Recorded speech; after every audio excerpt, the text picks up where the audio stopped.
Jam tan. Aɗa selli mbaɗɗa tampere jam tan to Ablaye Ablaye ko jaltuɗo o jaltuɗo e pourtant wi ko mamani ga o yaltude e ala probléme wadde so ari mbiyamo mi ari ɗo nani so Allah jaɓi ok merci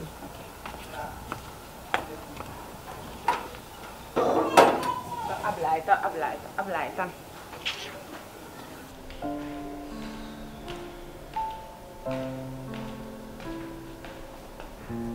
voilà andu tungumila hedama dana mabila ko gonno do ko almumɓe okay almumi sino fugre halna ka parce que min bo jogino ko porno sakade mi anda tan sino an hanki mi kadi mi hami tan so ayi conseil tan bokkuda no afama tan affaire sehila bo be no diri kam mi heni kono calel ngala gongol parce que emin jogi concert ba mam porno yaala après cette fois ne voit ça maintenant mo may non buri quoi parce que je me sentais seule quoi non ala problème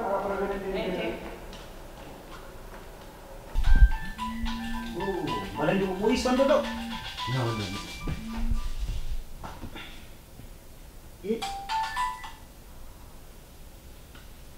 Halo, Aisyah. No, si kan orang dia seradir cara pun ngop pun ngondar sana lo, ngondo mi ko do.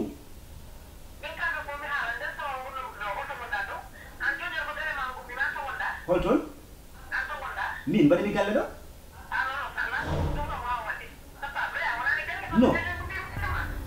Pourquoi joni ngummi la galle? No, arrête. Argay, no, argay, arrête. Yow kata ko mi fi. Fatima Sousa video mi ala gallo min joni ni certu me Fatima anto ganda?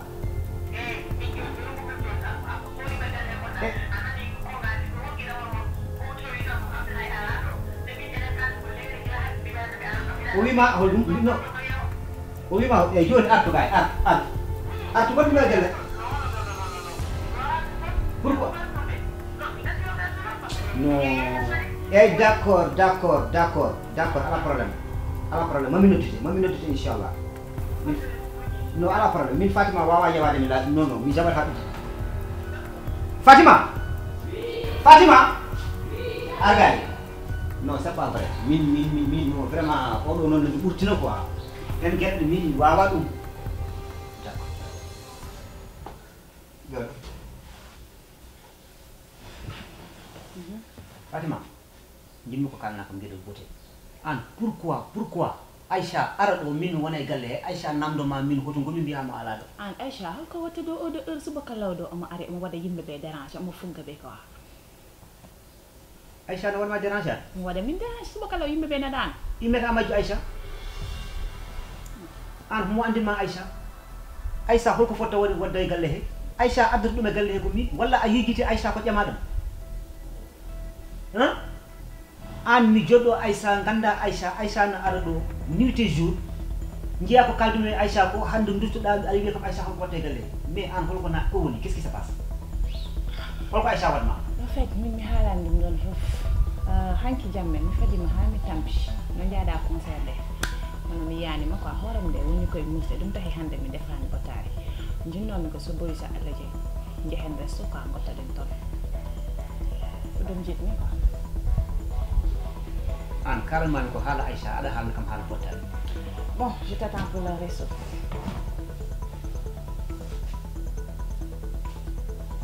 Min wawa famde mi Fatima holko naate makko an bada hala ma ngojam bada hala ma hala jamadam ada rutto ala halna kam ke mais ala problème o do non woppirta ki parce que so woppirama ni ça ne marche pas d'accord mo minuto Aisha mi halde makko mi fam parce que il faut mi anda pedo ni ko woni hakko nek ba parce que comme ça ne marche pas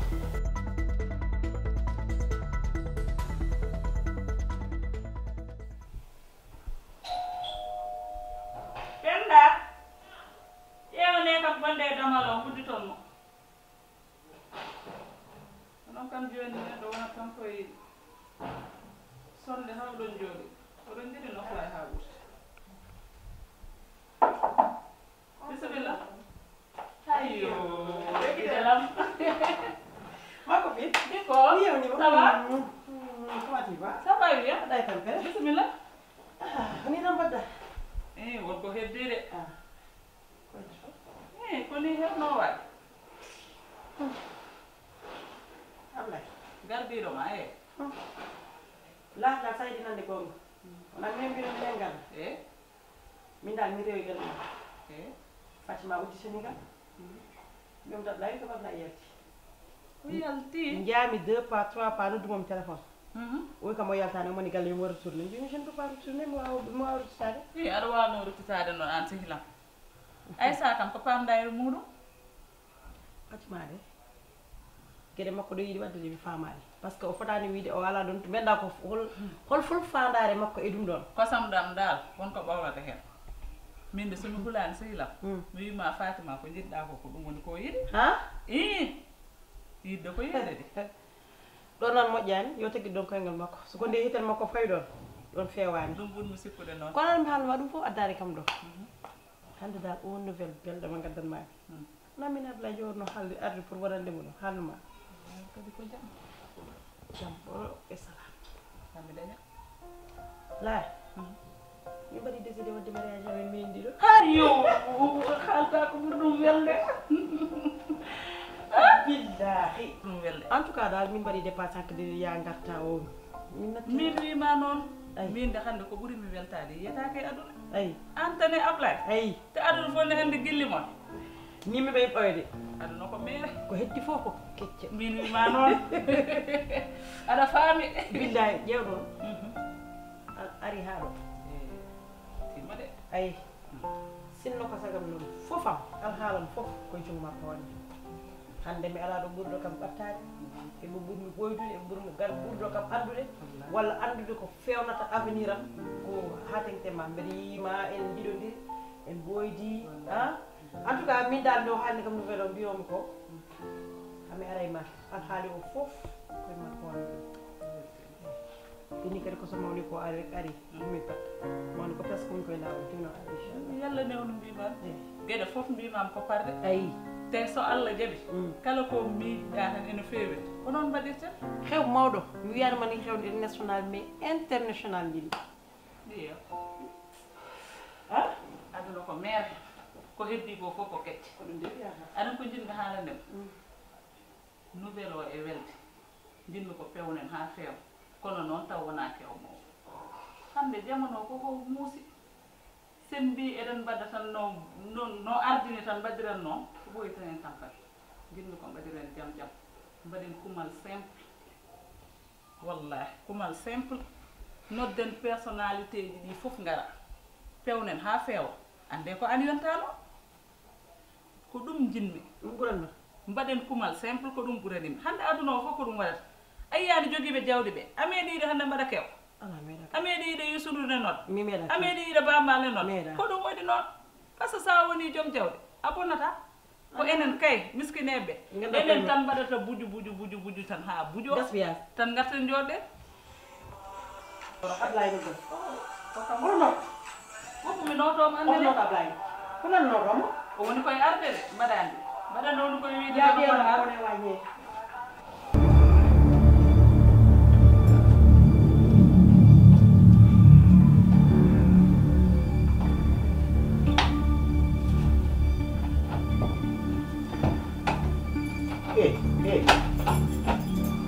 Fatima ko woni an ko mbaɗata dama kam an holko wonata d' accord joni ya faram bowol na fanna bowol pourquoi an joɗo do aɗa wiya kam faram bowol ko wonta kado seeɗa mi Fatima an ko woni Fatima ari ya e nder salon to paɗa kam somi ari après jewten ɗon appartement o ko min e ma tan woni ɗo c'est quoi le problème on est seul n'est ce pas aɗa hoɗo probléme o ko jinmi ko jaaha jooɗoɗa e salon to somi ari jiwtuɗen ɗon Fatima holko mi yiɗa Fatima ñanden holko mbaɗɗa ɗo mi yiɗa ko jaggu jungo ma Fatima si Allah nan jaggu jungo ma ya mo ne hande sabu sina ɗon jikketen haala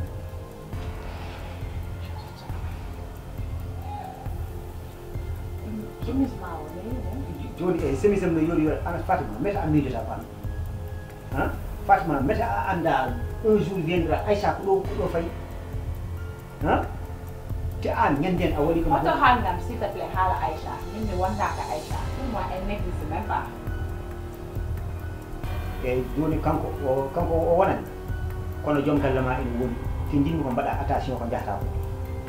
so wona ɗum argami haala ma momi noddi toon galle ma ɗum mi haala ɗum kon par ce que ko mbatta kam ko ɗum ça ne marche pas yahata c'est ton engagement de toute façon j'en ai rien à foutre ça va mais dañu ko dama téléphone joni directement ko jëtta wala ara wala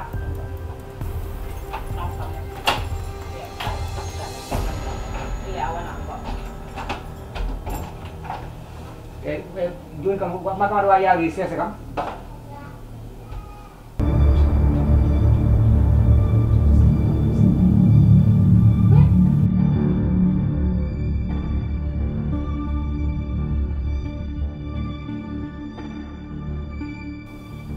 haysa min ko garɗa hakkille ma nde haysa an hon woni Aïcha ko mbanmami mais hay sinno wona haydara ni neɗɗo kam yo andu ko waɗi so jari mi tuuba so jari mi yafno mais haalnam ko woni qu'est ce qui se passe ko mbanmami aya so jinne wi ne nañna malaika feŋorte ko min nañata an aɗa famni e nañude kam tawa nañude mine kay an ya wat ko gandanta aduna fof nani haala mbiya jedda so welami mi tuuba cikkuɗa tuubde ko noon weeɓiri an Ablaye an betti kam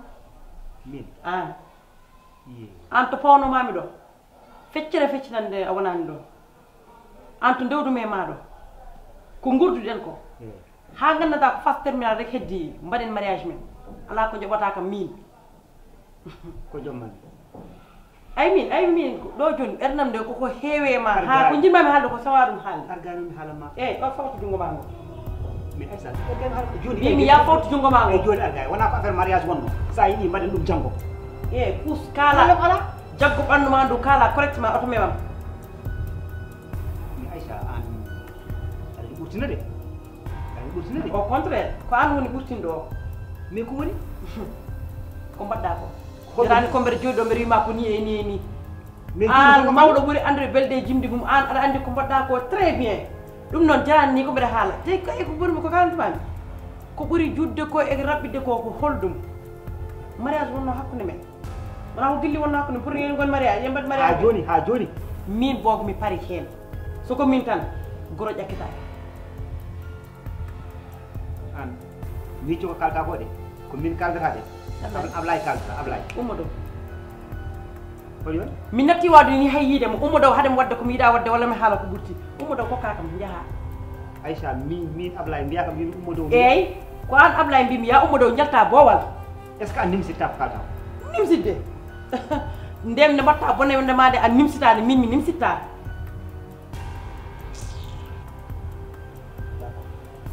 Aïcha ƴeew ko kalta mais ala problème acceptation ma ko simi man arta ɗo inchallah ala problème merci a jarama min cikkoɗa wawi wadde ko mbaɗɗa ko ha mbaɗa nañna kam a funti hoorema ɗo ko aduna haydara suuɗatake ɗo hen haydara suuɗata nekk fayda hano wawi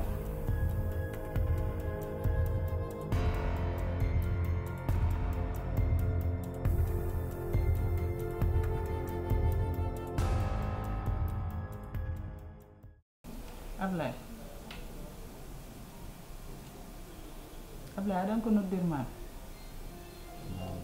je ne sais pas mi anda yidde andude ko rendirma e Aïcha Binta googa a noddi kam pour yewten kono paama sa leerim noddude kam min komi garowo ɗo namdade Binta min aɗa andimi très bien te mbaɗa andi kadi hakkunde ma e Aïcha o saaha hande tottunni mi andade holko jagma kono kala ko jagma jaagi kam par ce que hande mi yeehi to Aïcha yettade mi Aïcha e Aïcha riwde mi yaltindimo galle mumen façon jennor fof mo miijiɗa Aïcha haalni kam te min mi anda ko banmi Aïcha Binta sibi Allah ɓayde Aïcha ko sihilma so tawi holko kalmi ko ɓurti walla holko banmi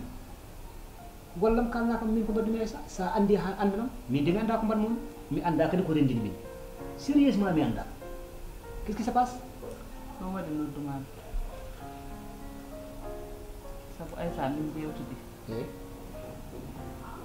Aïcha wi kam ka baɗɗo wiyele joom suudu mawne o ɗum nan ani mbiɗa ka baɗɗo wiyele jom suudu mawne o Aïcha wima noon walla holto nanɗa ɗum kaɗon haala ɗum kay hankkadine diwam taada aduna o fof nana haala ɗum aduna nan haala yam min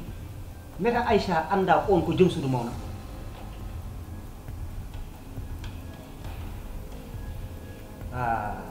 la d' accord ko joni pammi haala to haala ummiri mi faami to haala ka ummiri kono haala ko haalam goƴa ko goƴam min mami ligui probléme am merci a jarama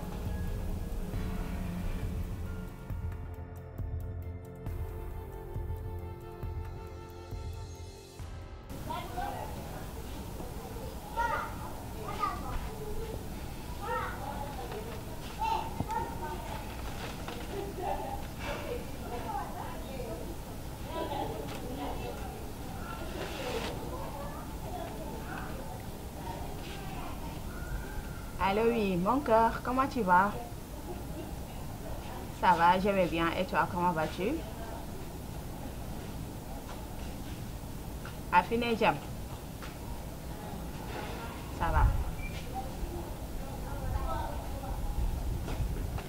Ah, Kogonga, Haligonga, c'est juste que je suis un peu inquiète. Il y a un petit souci à la maison.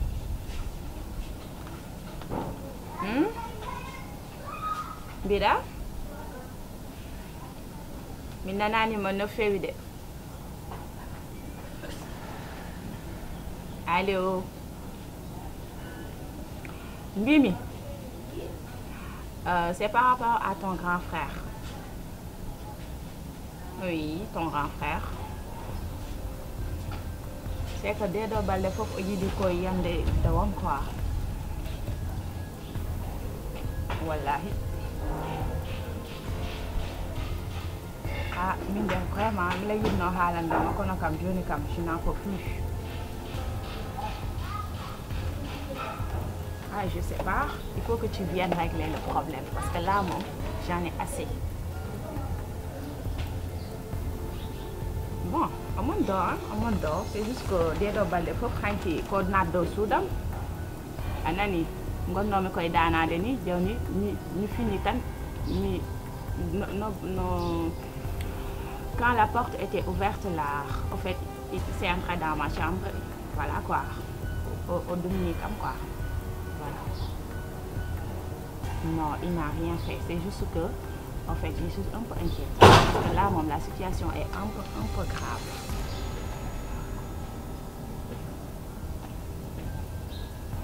Ah, vraiment, si nous sommes à la vaille à la situation, problème, parce que nous, comme nous, on va dire de nous. Ah, ni kay ko min najto ko ngon mi do ay so ni leli mani hakilam de jata quoi